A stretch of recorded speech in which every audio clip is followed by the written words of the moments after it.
جب شاہ جی میاں اپنے پیر و مرشد کے پاس میں پہنچے، بھٹپورہ شریف میں پہنچے، تو آپ اللہ اللہ کیا کرتے تھے، اللہ کی ضرب لگانے کے لیے جنگل میں نکل جایا کرتے تھے۔ ایک دن رامپور کا نواب شکار کے لیے نکلا، آپ جب آواز لگاتے تھے، نام شیر محمد خان تھا، شاہ جی میاں کا اصلی نام شیر محمد خان ہے۔ شاہ جی میاں کو اللہ نے شیر جیسی آواز عطا فرمائی تھی، جب آواز نکالتے تو شیر کے دہاڑنے جیسی آواز تھی۔ شاہ جی میاں اللہ کی جب ضرب لگا رہے تھے، رامپور کے نواب نے سمجھا کہ یہ شیر بول رہا ہے، آواز پر تیر چلانے شروع کر دیے۔ جب شاہ جی میاں ورد سے فارغ ہوتے ہیں، جب پیر و مرشد کی بارگاہ میں پہنچتے ہیں، تب پیر و مرشد نے کہا بیٹے شیر محمد آواز دیکھ بھال کر کے نکالا کرو۔ بولے حضور بات سمجھ میں نہیں آئی۔ فرمایا جب تم آواز نکال رہے تھے، رامپور کے نواب نے شیر سمجھ کر کے تمہاری آواز پر تیر چلائے، دیکھو تمہارے اوپر جتنے تیر آئے تھے تمہارے پیر نے سارے تیر اپنے دامن پہ لیے ہیں۔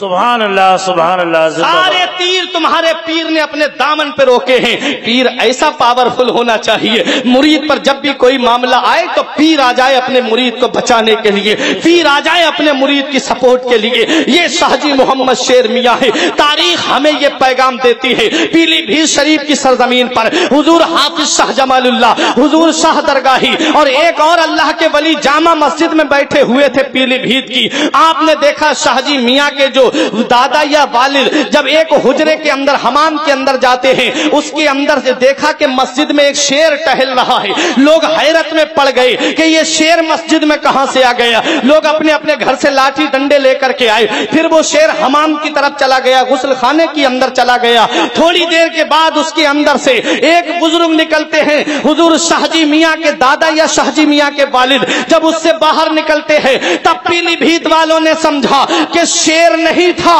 بلکہ اس پیلی بھیت کی سرزمین پر شیر محمد آنے والا ہے، شیر محمد آنے والا ہے۔ چند سالوں کے بعد میں شاہ جی محمد شیر میاں کی پیدائش ہوتی ہے اور پیلی بھیت شریف کو مقبولیت حاصل ہو جاتی ہے۔ بے شک سبحان اللہ۔ یہ ہے، یوں تو بہت ہے شہر میں اونچی عمارتیں، یوں تو بہت ہیں شہر میں اونچی عمارتیں، پہچان پیلی بھیت کی شاہ جی میاں سے ہے، پہچان پیلی بھیت کی شاہ جی میاں سے ہے۔ یہی شاہ جی محمد شیر میاں علیہ الرحمت والرضوان ہیں۔ ایک دن آپ اپنے حجرے کے باہر بیٹھے ہوئے، آپ کا جو حجام تھا، جو ناخن تراشتا تھا اور خط بناتا تھا، بال کاٹتا تھا، آپ نے اس سے فرمایا تھوڑی دیر ٹھہر جا۔ آپ حجرے کے اندر جاتے ہیں، باہر تشریف لاتے ہیں، کیا دیکھا آپ کے تہبند شریف سے پانی ٹپک رہا تھا، آپ کے کاندھے پر خون کا نشان تھا، خون چھلک رہا تھا۔ حجام دیکھ کر کے حیرت میں پڑ گیا، لیکن ڈر کی وجہ سے کچھ پوچھ نہیں پایا شاہ جی میاں سے۔ شاہ جی میاں نے خط بنوائی، وہ اس نے تاریخ نوٹ کر لی، وقت نوٹ کر لیا۔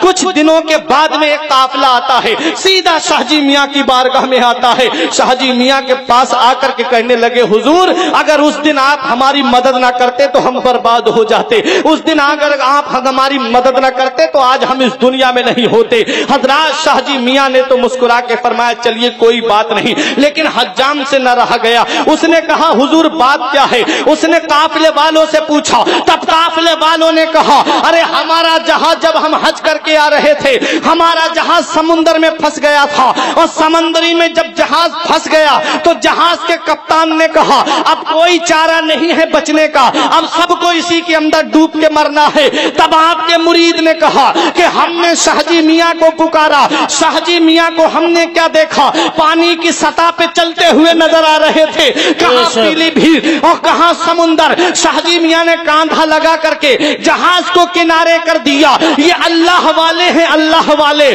بندہ بننا ہے جو ان کا تو گدا بن ان کا۔ درد و آلام کے مارے ہوئے کیا دیتے ہیں، ہم تو بس ان کی نگاہوں کا دعا دیتے ہیں۔ بندہ بننا ہے جو ان کا تو گدا بن ان کا، جو فقیروں کو شہنشاہ بنا دیتے ہیں۔